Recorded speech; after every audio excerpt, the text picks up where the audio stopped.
بسم اللہ الرحمن الرحیم. السلام علیکم. 94 نیوز کے اسٹوڈیو میں ایک بار پھر خوش آمدید. ناظرین، آزادی ٹرانسمیشن کے سلسلے کو آگے بڑھاتے ہوئے آج پھر میں آپ کی خدمت میں حاضر ہوا ہوں. مجھے کہتے ہیں محمد عمر احسن. میں امید کرتا ہوں کہ آپ کو پچھلے پروگرامز پسند آئے ہوں گے، بلکہ آپ کے رسپانس سے پتہ چل رہا تھا کہ آپ کو پچھلے پروگرامز جو ہیں وہ بہت پسند آئے ہیں. بڑا اوور ہیلمنگ رسپانس تھا اس پہ. تو first of all thank you all for that. ناظرین، آج ہم ایک بہت اہم ٹاپک پہ ڈسکس کرنا چاہ رہے ہیں، لیکن ٹاپک پہ جانے سے پہلے میں آپ کو اپنے معزز مہمانان گرامی کا تعارف کروانا چاہوں گا. میرے ساتھ براجمان ہیں محترم پروفیسر محمد اسحاق صاحب، سپیریئر کالج میں اسلامیات کے ٹیچر کے طور پر یہ اپنے فرائض انجام دے رہے ہیں. ان کے ساتھ موجود ہیں محترم گلفام صابر صاحب، کہ جن کی آواز آپ نے پچھلے پروگرامز میں سنی ہوگی، اور ان کی آواز پہ بڑے اچھے اور بڑے زبردست کمنٹس بھی آئے ہیں. تو بہت اچھا لگا گلفام صابر صاحب کو بھی کہ آپ نے ان کو اس طرح سے سراہا. تو ناظرین، آج ہم جو ایک ٹاپک لے کے آپ کے سامنے حاضر ہوئے ہیں وہ ہے اسلام اور پاکستان. ناظرین، جیسا کہ آپ جانتے ہیں کہ اسلام اور پاکستان کا ایک چولی دامن کا ساتھ ہے. پاکستان بنا تو پاکستان کے بننے کے پیچھے جو وجہ تھی وہ اسلام تھا. قائد اعظم رحمۃ اللہ علیہ نے جب اپنی ہمہ وقت جہد، کوششیں، انتھک اپنی محنت و لگن سے پاکستان بنایا، تو اس کے پیچھے جو ایک سوچ تھی وہ اسلام تھا. ان کا پہلا مقصد ہی یہ تھا کہ ہم ایک ایسی تجربہ گاہ بنائیں جہاں پہ مسلمان اسلامی اصولوں پر عمل کر سکیں. تو ناظرین، ہم ان دونوں کو کبھی بھی ایک دوسرے سے جدا نہیں کر سکتے، کیونکہ ہمارے مذہب کی بنیاد، ہمارے ملک کی بنیاد لا الہ الا اللہ محمد رسول اللہ. تو آج ہم اس ٹاپک پہ ڈسکس کرنا چاہ رہے ہیں. تو سب سے پہلے میں اپنے مہمانوں کو ویلکم کہتا ہوں. تو اسحاق صاحب، آپ کیا سمجھتے ہیں کہ جو ایک سوچ پاکستان کے بننے کے پیچھے کار فرما تھی، جو سوچ ہم نے جس سوچ کی بنیاد پر اپنے ملک کی بنیاد رکھی تھی، آپ کیا سمجھتے ہیں کہ پاکستان اب بھی اسی طرح سے ہے؟ کیا وہ سوچ اب بھی ہمارے اندر ہے، یا ہم شاید اس کو کہیں پیچھے چھوڑ رہے ہیں؟ سب سے پہلے میں عمر احسن بھائی آپ کا شکریہ، اور اسی طرح چینل جو 94 ہے ان کا شکریہ کہ انہوں نے مجھے یہ پلیٹ فارم مہیا کیا اور مجھے اس قابل سمجھا اور مجھے عزت دی کہ میں یہاں پر آؤں اور یہاں پر گفتگو کروں. آپ نے جو سوال کیا ہے کہ جن بنیادوں پر پاکستان کو بنایا گیا، تو میرے مطابق، میرے نظریے کے مطابق کہ انفارچونیٹلی ایسا ابھی تک ممکن نہیں ہو پایا. میرے کہنے کا یہ مطلب نہیں ہے کہ اس کے اندر وہ چیزیں ابھی تک ڈیولپ نہیں ہوئی. انفرادی طور پر تو لوگ بہت سارا اس کے اندر آگے آ گئے، اور جن مقاصد کے لیے قائد اعظم نے، علامہ اقبال نے، یا پوری کی پوری جو ان کی ٹیم تھی جو قربانیاں دی، تو انفرادی طور پر تو بہت ساری ہم نے ترقی کی ہے. لیکن اجتماعی طور پر اور ایک قوم ہونے کی حیثیت سے ہمیں جس طرح اس کو آگے لے کے چلنا چاہیے تھا، پاکستان اس طرح آگے نہیں جا پایا. آپ دیکھیں، جتنی بھی ایک ملک کی ترقی کے لیے جن چیزوں کی ضرورت ہوتی ہے، چاہے وہ تعلیم ہے، ٹھیک ہے، چاہے وہ صحت ہے، چاہے وہ ٹیکنالوجی ہے، ٹھیک ہے، اور اسی طرح غربت ہے، بے روزگاری ہے، یہ ساری کی ساری چیزیں ہیں. اگر ہم ان چیزوں کے اوپر قابو پا لیں اور ان کو اس معیار پر لیں جس معیار پر ہمارے نبی پاک صلی اللہ علیہ وسلم نے مدینہ کی ریاست رکھی تھی، جیسا کہ ہماری موجودہ جو حکومت ہے اس کا نعرہ اس وقت بھی یہی تھا، آج بھی یہی ہے کہ ہم اس کو مدینہ کی ریاست بنائیں گے. تو اگر وہ ساری چیزیں اس کے اندر آ جائیں تو پھر ڈیفینیٹلی ہم ترقی کریں گے. لیکن اگر آپ ان چیزوں کو دیکھیں تو آج تک اس کے اندر وہ مجموعی حیثیت سے وہ ہم نہیں کر پائے. انفرادی حیثیت سے بہت سارے لوگوں نے کوشش کی، اور جن لوگوں نے کوشش کی انہوں نے انفرادی اعتبار سے اس کے اندر ترقی بھی بہت کی، لیکن ابھی بھی ہم مجموعی طور پر ہم جو ہے وہ اس کے اندر آگے نہیں بڑھ پائے. ویسے بھی ہمارے ملک کو ابھی تک ایک ترقی یافتہ ملک نہیں کہا جاتا، ابھی ہم ترقی پذیر ہیں. ترقی پذیر ہونے کا مطلب ہی کیا ہے کہ ابھی ہم نے وہ چیزیں، وہ مقاصد، وہ اہداف ابھی ہم نے حاصل ہی نہیں کیے؟ جی بالکل، بہت ایک اچھا پوائنٹ ریز کیا سر نے کہ جو ہماری بیکورڈ ہونے کی، ہمارے اپنی جو ہمارا ایک بہت بڑا مشن تھا اس پہ نہ پہنچنے کی جو مین وجہ وہ یہی ہے کہ شاید ہم انفرادی طور پہ تو بہت کچھ کرتے ہیں لیکن اجتماعی طور پہ ہم شاید وہ مقام حاصل نہیں کر پا رہے. بالکل جس طرح سر نے بتایا کہ انفرادی طور پہ لوگوں نے بہت زیادہ اپنا ایک مقام بنایا، جن میں عبدالستار ایدھی اللہ تعالیٰ ان کو جوار رحمت میں جگہ عطا فرمائے اور اس طرح کے لوگ پاکستان کو عطا فرمائے. عبدالستار ایدھی انہوں نے جس طرح سے اس ملک میں جو انہوں نے چیزیں دیکھیں اور پھر دیکھا کہ ان لوگوں کے حالات کیسے ہیں تو انہوں نے اپنی زندگی وقف کر دی اس چیز پہ. بالکل اسی طرح اگر میں آج نام گننا سٹارٹ کر دوں تو پاکستان میں ایسے ایسے نایاب ہیرے آئے ہیں کہ جو ملک کے لیے، قوم کے لیے انہوں نے انفرادی طور پہ بہت کچھ کیا لیکن شاید اجتماعی طور پہ اس لیے نہیں کر سکے کیونکہ وہ بہت سے ایسے فیکٹرز ہوتے ہیں نا کہ جو شاید کچھ لوگوں کو اپنی سوچ نہیں دے پاتے. بے شک عبدالستار ایدھی رحمۃ اللہ علیہ ان کی وجہ سے بہت سے لوگوں نے انفرادی طور پہ بہت سی ایسی ویلفیئر ٹرسٹ کا جو آغاز کیا، لیکن ایک اوور آل جو ہم میں کمی ہے، جو ایک خامی، جو ایک کوتاہی ہم کر رہے ہیں وہ شاید سب سے بڑی یہی ہے کہ ہم اس معیار تک اپنے آپ کو متحد نہیں کر پا رہے.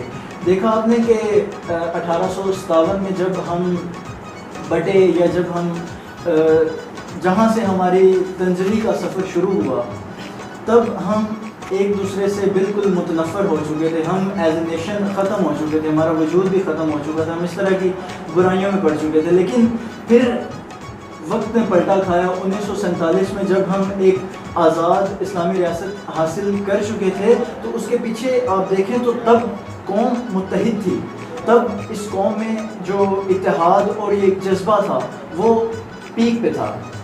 لیکن جب ہم نے وہ مقصد حاصل کر لیا تو ترقی کرنا مشکل نہیں ہوتا، اس مقام پہ سسٹین کرنا مشکل ہوتا ہے. تو جس طرح پاکستان بن گیا، پاکستان بنانا آسان نہیں تھا، قطعاً آسان نہیں تھا، لیکن پاکستان کو جس مقصد کے لیے بنا تھا، جو اس کے آگے مشن تھا، جو چیزیں، جو سوچ کے پاکستان کی بننے کے پیچھے جو سوچ تھی، اس سوچ تک پاکستان کو لانے کے لیے جو چیزیں ہیں، وہ سسٹین کرنے کے لیے جو چیزیں ہیں وہ واقعی مشکل ہیں. ہم اب چلتے ہیں گلفام صابر صاحب کی جانب. تو آج ہم ان سے پوچھتے ہیں کہ آج وہ آپ کو کیا سنائیں گے. جی گلفام صابر صاحب. میں ملی نماز مانگا. ہر لحظہ مومن، ہر لحظہ مومن، نئی نئی شان، گفتار میں کردار میں اللہ کی برہان. ہر لحظہ مومن، جس سے ذکر لالا میں ٹھنڈک ہو وہ شبنم،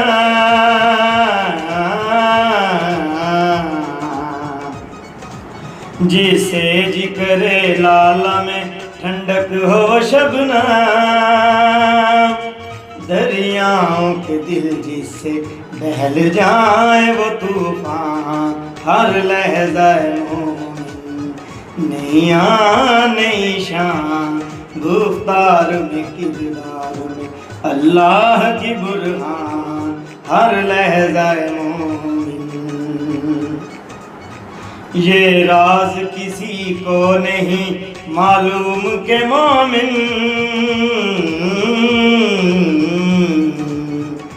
یہ راز کسی کو نہیں معلوم کہ مومن. کاری نظر آتا ہے، کاری نظر آتا ہے، حقیقت میں ہے قرآن. ہر لحظہ مومن، نئی شان، گفتار میں کردار میں اللہ کی برہان. ہر لحظہ مومن، یہ راز کسی کو نہیں معلوم کہ مومن،